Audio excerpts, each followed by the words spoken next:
Greetings in Jesus' wonderful name and welcome to Riverside Chats.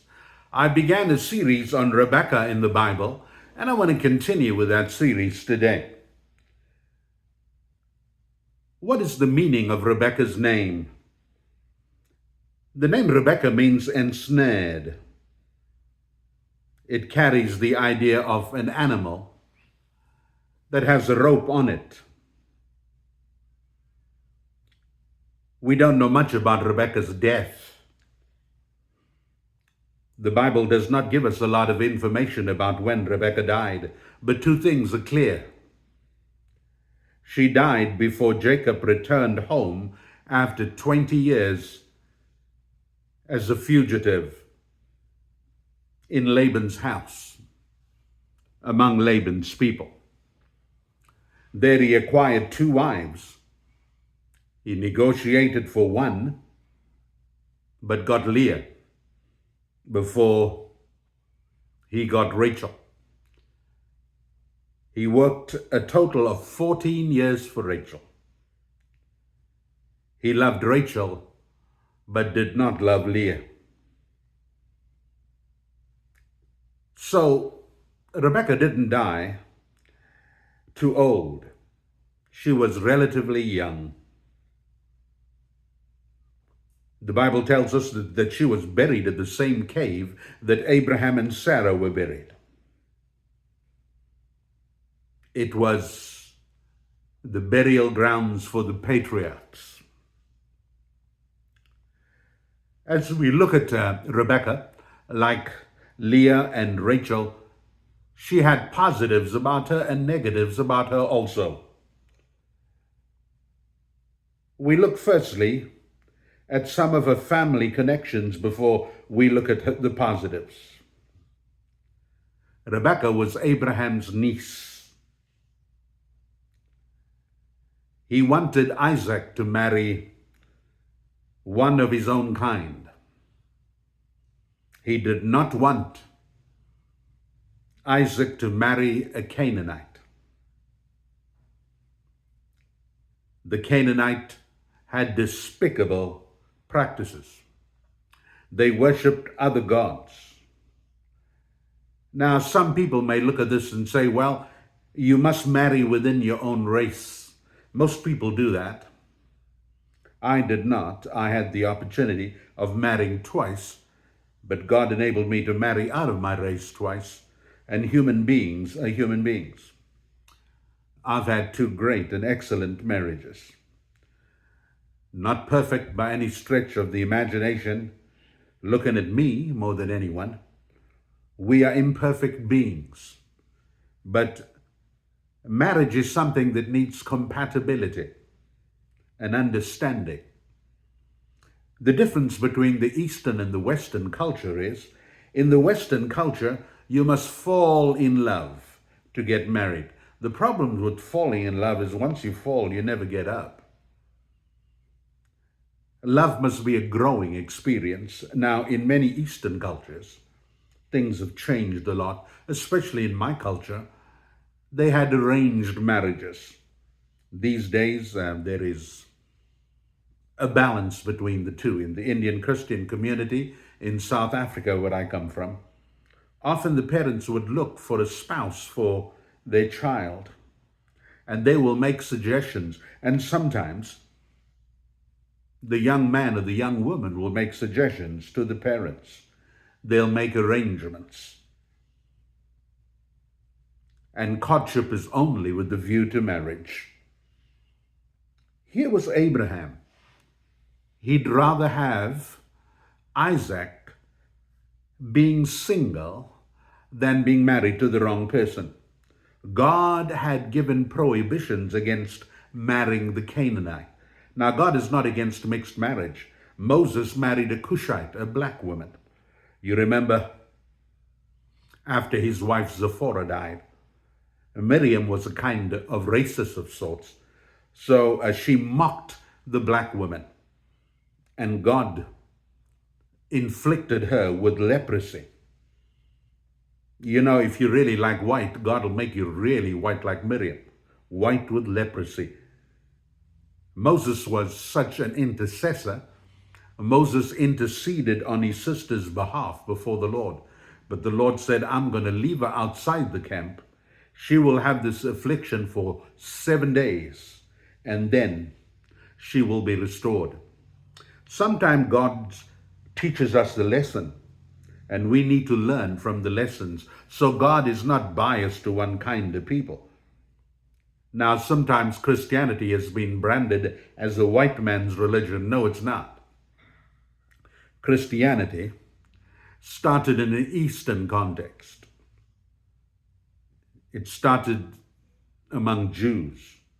Now, I know these days there's Jews who look like Europeans. That's because they come from different countries, European countries. There's been a lot of intermarriage. But Jews can be pretty dark. And the Jews of Jesus' day were pretty dark-toned in their skin. And Jesus himself was pretty olive-toned. How many children did Rebekah have? She had twin boys. She was barren for a long time, and she prayed to the God of heaven that God would open her womb. It seems like the patriarchs had problems with infertility and had problems with conceiving. But here, she conceives twins. And the twins could not have been more different from each other. Jacob was mama's boy. He was handsome and smart. He knew what was important. The mama loved Jacob. The father loved Esau. You see, Esau was the firstborn, but not by a lot. He was the firstborn by probably a few minutes, because they were twins. They were really the same age. The birthright belonged to Esau, but Esau despised his birthright. Now, if you look at the patriarchs, which are the fathers of the Jewish nation, Abraham, Isaac, and Jacob, you find that Abraham was a very strong patriarch. He had children through several women. He had children through Hagar. He had just one child, Ishmael. He had a child through Sarah. He had children again through Keturah. After Sarah died, he had 5 sons. So he had multiple marriages. We look at Jacob. Jacob had 4 wives, or 2 wives and 2 concubines. He married Leah first, and then he married Rachel. And then he had children through their handmaids. He had children through Zilpah and Bilhah. But Isaac is the only patriarch that was married to one woman, had children through one woman, and her name was Rebekah. Just had twin boys. Now, how old was Isaac when he was married? Isaac was about 40 years old when he was married. Abraham was about 137 years to 140 years at this time. So he calls Eliezer. Now, Eliezer was the main servant of Abraham. He was a butler of sorts. Now, later, the Bible talks about the oldest servant. And I believe the oldest servant is Eliezer. Eliezer is the type of Christ. He goes on a mission to seek a bride for Isaac. Now, this was not arranged marriage in its purest form. It was even beyond that. They had never set eyes on each other. Isaac does not go on the mission. Abraham makes a strange request to Eliezer. He says, "Put your hand under my thigh." Now, you don't do that in today's society. That is calling for a lawsuit. But that was permitted in those days. It was like making a promise with your pinky that we have today. A pinky promise. An oath. You see, Abraham was getting old. He wanted his son to marry. And he asked Eliezer to make him a promise and said to him, promise me that you will never allow my son to marry a Canaanite. In essence, what Abraham was saying was, I'd rather see him single than marry a Canaanite. But God had promised that he would increase the descendants of Abraham through Isaac. And that meant that Isaac would marry and that he would have children. Abraham was afraid that even after the mission was completed by Eliezer, he might be dead because he was getting advanced in age. Sarah had died. He had married Keturah. He had other sons, but Isaac was the son of promise. I mentioned that not all descendants are considered as seed. What do I mean by seed? Not all descendants are in the line of promise. Ishmael and Isaac were brothers, one father. Both were descendants, but there was a difference between Isaac and Ishmael. Ishmael was just a descendant. The sons of Keturah were just descendants, but Isaac was seed. What kind of woman was Rebekah?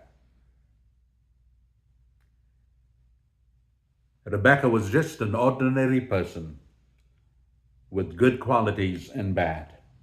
We're going to look at some of her good qualities. We'd look at her good qualities in the next session. So I'm providing a lot of background about Rebekah. Her name means ensnared. It gives the idea of an animal that is roped. Names were given with significance. Rebekah, a beautiful woman, just like Sarah. These women came from Mesopotamia. They came from the Ur of the Chaldees. Gorgeous women.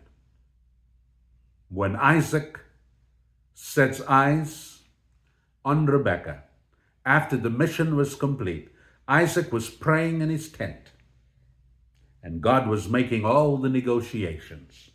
This is nothing less than an absolute miracle. Rebekah is an answer to prayer. God bless you and love you.